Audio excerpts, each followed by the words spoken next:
Sabiam que professor era fraco, não aguentava a pancada. Estava doidamente excitados, mas ainda temiam João Grande, que segurava o punhal. Volta Seca se via como no meio do grupo de Lampião, pronto para deflorar junto com todos uma filha de fazendeiro. A vela iluminava os cabelos loiros de Dora. Ia um pavor pelo rosto dela. João Grande não dizia nada, mas segurava o punhal na mão. Professor abriu-a navalha, ficou junto dele. Então Volta Seca também puxou do punhal, começou a avançar. Os outros vinham por detrás dele, o cachorro latia. Boa Vida falou mais uma vez. Desaparta, Grande. É melhor. Professor pensava que se o gato estivesse ali, estaria do lado deles, porque o gato já tinha mulher. Mas o gato já tinha saído. Dora via o grupo avançar. O medo foi vencendo o desânimo e o cansaço em que estava. Zé Fuinha chorava. Dora não tirava os olhos de Volta Seca. A cara sombria do mulato estava aberta em desejo, um riso nervoso a sacudia. Viu também os sinais da varíola no rosto de Boa Vida quando este passou em frente da vela, e então se lembrou da mãe morta. Um soluço a sacudiu e deteve um momento os meninos. Professor disse: Não vê que ela tá chorando. Eles pararam um momento. Mas Volta Seca falou: E nós com isso? A babaca é a mesma. Continuaram avançando. Iam vagarosamente, os olhos fixos ora em Dora, ora no punhal que João Grande tinha na mão. De repente se apressaram, chegaram muito mais perto. João Grande falou pela primeira vez. Furo o primeiro. Boa Vida riu, Volta Seca manejou o punhal. Zé Fuinha chorava, Dora olhou com os olhos apavorados. Se abraçou nele, viu João Grande derrubar Boa Vida. A voz de Pedro Bala, que entrava, fez com que parassem. Que diabo é isso? Professor levantou-se. Volta Seca o soltou, já o havia cortado no braço. Boa Vida ficou deitado como estava, um talho no rosto. João Grande continuou em guarda na frente de Dora. Pedro Bala se adiantou. Que é isso? Boa Vida falou do chão mesmo. Estes frescos arranjaram uma comida e quer que seja para ele só. A gente também tem direito. Também. Eu pelo menos quero trepar hoje, e esganiçou sem pernas. Pedro Bala olhou para Dora. Vê-me os peitos, o cabelo loiro. Tão com o direito, falou. Arreda, João Grande. O negro olhou Pedro Bala espantado. O grupo avançava novamente, agora chefiado por Pedro Bala. João Grande estendeu os braços, gritou. Bala, eu como o primeiro que chegar aqui. Pedro Bala adiantou mais um passo. Sai, Grande. Tu não tá vendo que é uma menina? Tu não tá vendo? Pedro Bala parou, o grupo parou atrás dele. Agora Pedro Bala olhava Dora com outros olhos. Via o terror no rosto dela, as lágrimas que caíam dos olhos. Ouviu o choro de Zé Fuinha. João Grande falava. Eu sempre tive contigo, Bala. Sou teu amigo, mas ela é uma menina, fui eu e professor que trouxe ela. Eu sou teu amigo, mas se tu vier eu te mato. É uma menina, ninguém faz mal a ela. A gente te derruba e depois, disse Volta Seca. Cala a boca, gritou Pedro Bala. João Grande continuou. O pai dela, a mãe dela morreu de bexiga. A gente encontrou ela, não tinha onde dormir, a gente trouxe ela. Não é uma puta, é uma menina, não vê que é uma menina, ninguém toca nela, Bala? Pedro Bala disse baixinho. É uma menina. Pulou para o lado de João Grande e de professor. Tu é um negro bom. Tu tá com o direito, e voltou-se para os outros. Quem quiser vir, venha. Tu não pode fazer isso, Bala, e Boa-Vida passava a mão no talho. Tu agora quer comer ela só com o grande professor. Juro que não quem comer ela, nem eles quer. É uma menina. Mas ninguém toca nela. Quem quiser que venha. Os menores e mais medrosos foram se afastando. Boa-Vida se levantou, foi para seu canto, limpando o sangue.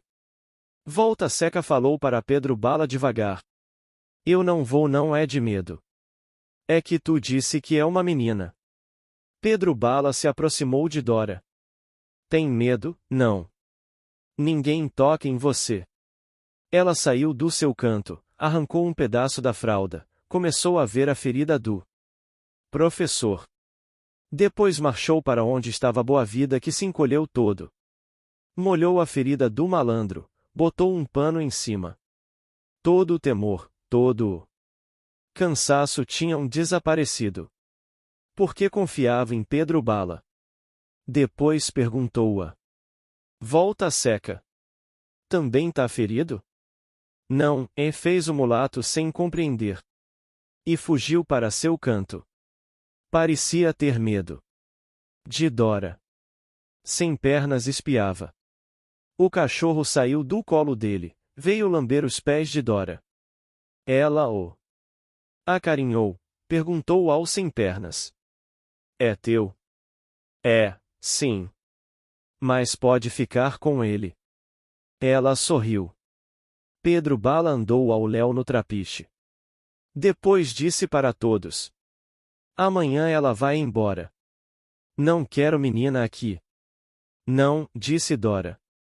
Eu fico, ajudo vocês. Eu sei cozinhar, cozer, lavar roupa. Por mim pode ficar, falou Volta Seca. Dora olhou Pedro Bala.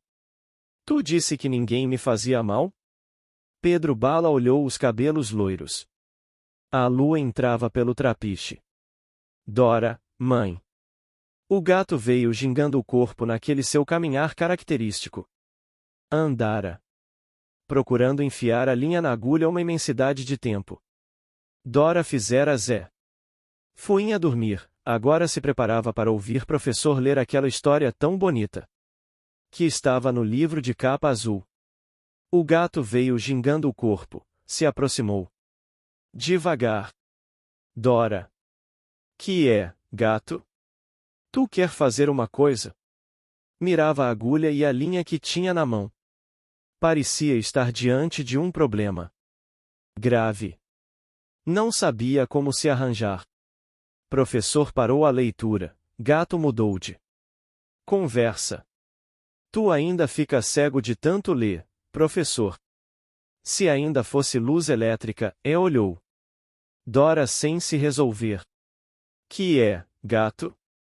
Esse diabo desta linha. Nunca vi coisa mais difícil. Meter isso no rabo desta agulha. DK. Enfiou a linha, deu um nó numa das pontas. Gato disse para professor.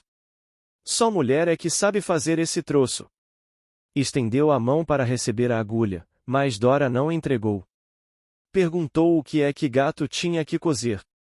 Gato mostrou o paletó roto no bolso. Era aquela roupa de Casimira que fora do sem pernas quando ele andara feito menino rico numa casa da graça.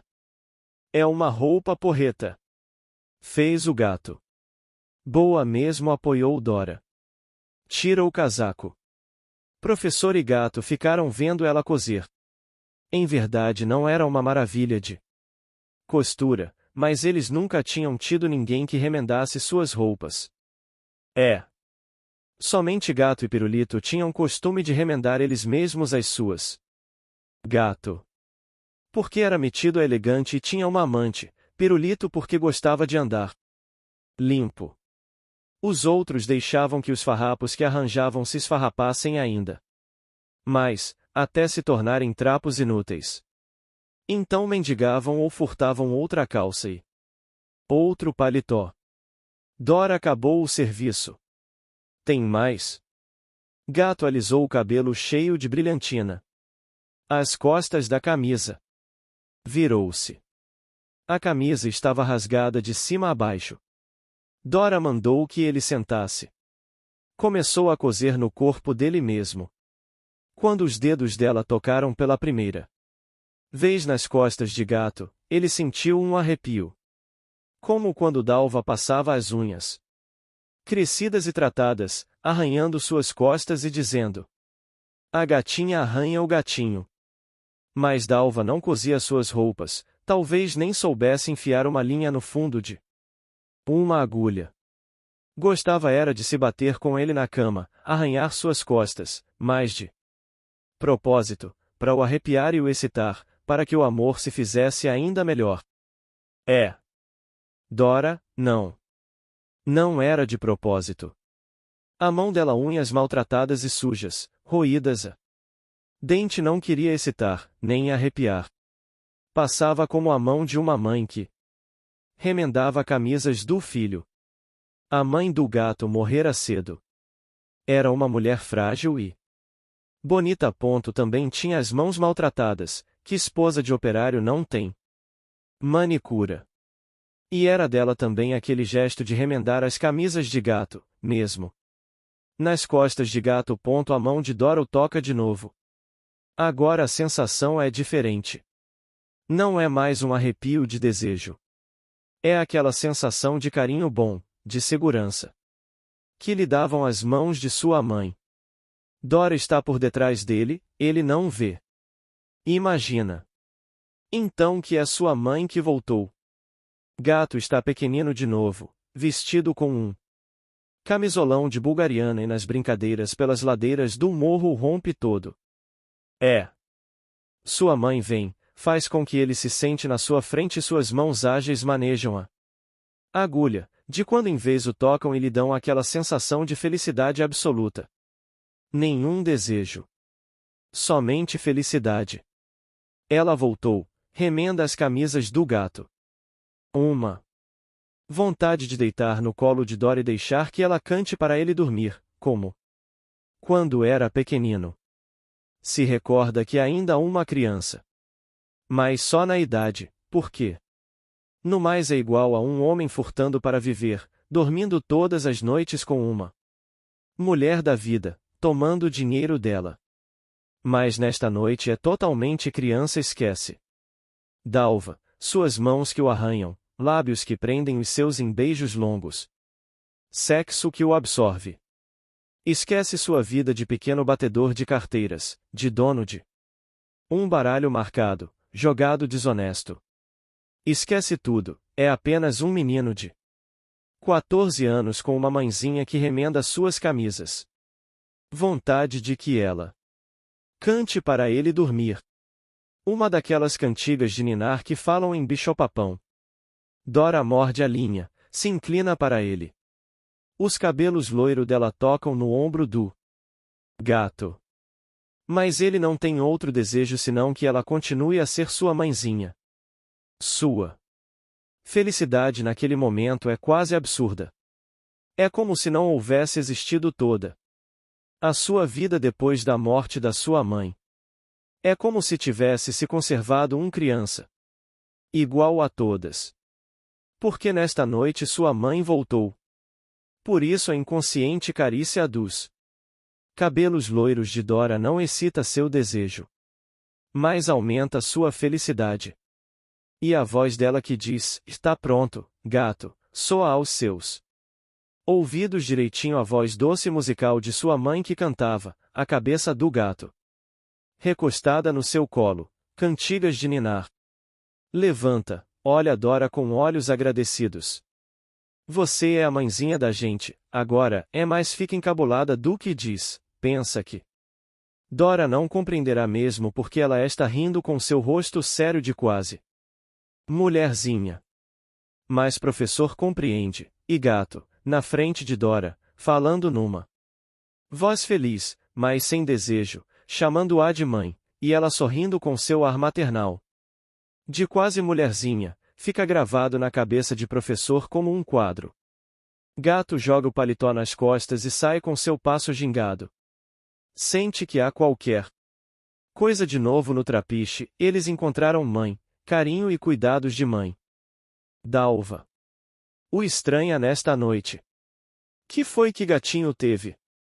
Que foi? Mas ele guarda seu segredo.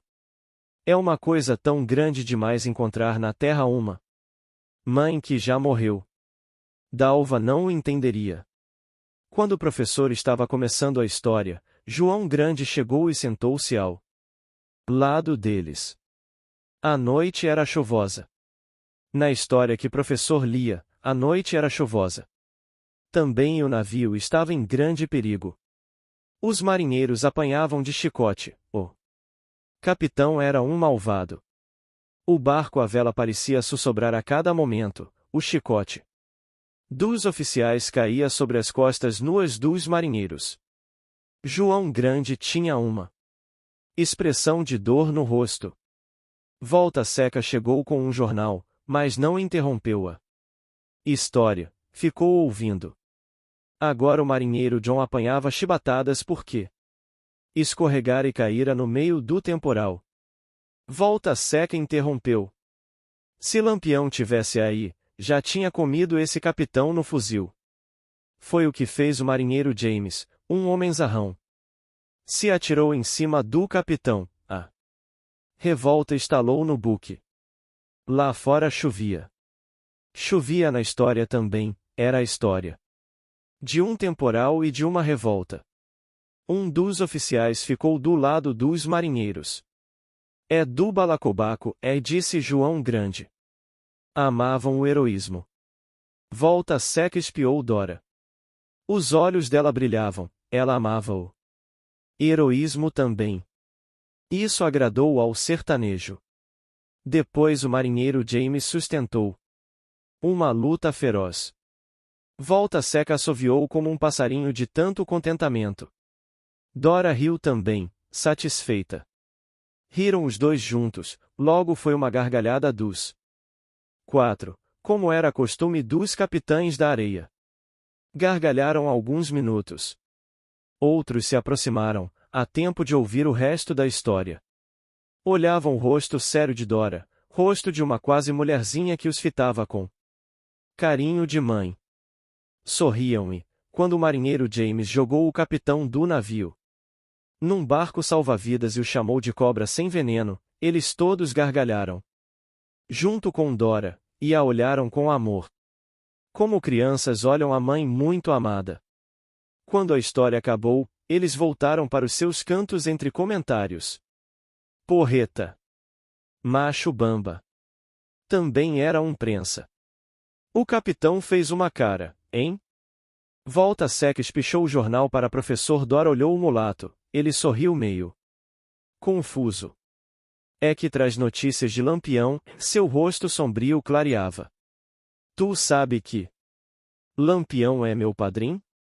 Padrinho? Pois é.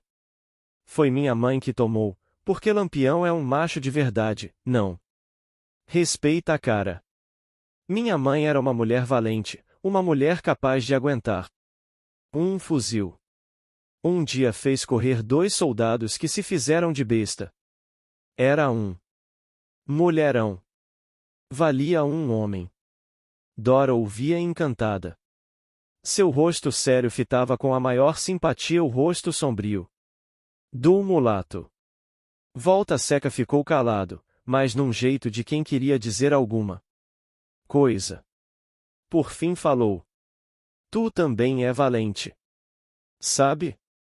Minha mãe era um mulherão destas grandes. Era mulata, não tinha cabelo loiro, tinha uma carapinha danada. Não era mais menina. Também, podia ser tua avó. Mas tu parece com ela. Olhou Dora, mas baixou a cabeça. Parece mentira, mas tu me lembra ela. Parece mentira, mas tu parece com ela. Professor olhou com seus olhos de míope. Volta Seca quase gritava, seu rosto sombrio tinha a alegria de uma descoberta. Também ele descobriu sua mãe, pensou. Professor. Dora estava séria, mas seu olhar era carinhoso. Volta Seca riu, ela riu. Virou logo gargalhada. Mas professor não os acompanhou na gargalhada. Começou a ler muito rápido o relato do jornal. Lampião fora pegado de surpresa ao entrar numa vila. O chofer de um caminhão que o vira na estrada com o grupo tocará para a vila e avisara. Dera tempo de pedirem reforços de vilas próximas e a coluna volante também veio. Quando Lampião entrou na vila encontrou foi bala muita pela frente, bala que ele não esperava. O tiroteio foi grande, Lampião só pôde mesmo abrir para Caatinga, que é sua casa. Um dos homens do grupo ficou estirado com um balaço no peito. Cortaram a cabeça dele, que foi enviada para a Bahia em triunfo. Vinha a fotografia no jornal. A boca aberta, os olhos furados, um homem segurando pela carapinha rala. Tinham cortado o pescoço a facão. Dora comentou. Coitado dele. Que judiaria. Volta Seca olhou agradecido. Seus olhos estavam injetados, seu rosto todavia mais sombrio. Dolorosamente sombrio. Filho de uma égua, disse baixo. Filho de uma égua de chofer. Se um dia eu te pegar. A notícia adiantava que Lampião devia ter outros homens feridos, pois a retirada do grupo fora por demais rápida. Volta Seca falou em surdina. Era como se falasse para si mesmo.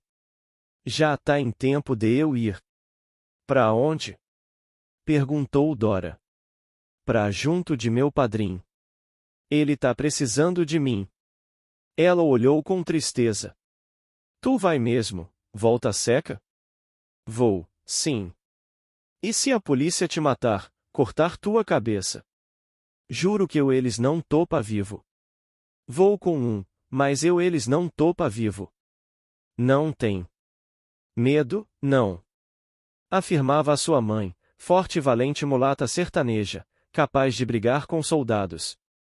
Comadre de Lampião, Amásia de Cangaceiro, que podia confiar nele, que não o pegariam vivo, que lutaria até morrer.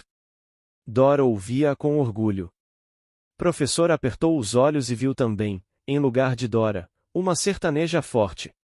Defendendo seu pedaço de terra contra os coronéis, com a ajuda amiga dos cangaceiros. Viu a mãe de Volta Seca. E era o que o mulato via. Os cabelos loiros eram carapinha rala, os olhos doces eram os olhos achinesados da sertaneja, o rosto grave era o rosto sombrio da camponesa explorada. E o sorriso era o mesmo sorriso de orgulho de mãe para filho. Pirulito a viu chegar com desconfiança. Para ele Dora era o pecado. Havia bastante tempo que ele desistira das negrinhas do areal e da quentura dos corpos se embolando no areal. Se despia aos poucos dos seus pecados para parecer puro aos olhos de Deus e poder merecer a graça de se vestir com as vestes dos sacerdotes. Pensava mesmo em arranjar um lugar de vendedor de jornais para fugir do pecado diário do furto. Olhava Dora com receio, e a mulher era o pecado. Em verdade ela era apenas uma criança abandonada como eles. Não ria como as negrinhas do areal, um riso insolente de convite, um riso de dentes apertados pelo desejo. Seu rosto era sério, parecia o rosto de uma mulherzinha muito digna. Mas os pequenos seios que nasciam se empinavam no vestido, o pedaço de coxa que aparecia era branco e redondo. Pirulito tinha medo. Não tanto da tentação de Dora. Ela não parecia das que tentavam, era uma criança, era muito cedo para isto. Mas tinha medo da tentação que vinha dentro dele, que o demônio punha dentro dele. E procurava rezar em voz baixa enquanto ela se aproximava. Dora ficou olhando os quadros de santo. Professor parou atrás dela, olhava também. Havia flores sob a imagem do menino Deus que Pirulito furtara um dia. Dora chegou mais perto. É uma beleza. O medo começou a desaparecer do coração do Pirulito. Ela se interessava pelos seus santos, santos para os quais ninguém ligava no trapiche. Dora perguntou: é tudo teu? Pirulito fez que sim com a cabeça e sorriu. Se adiantou, mostrou tudo o que possuía. Os quadros, o catecismo, o terço, tudo.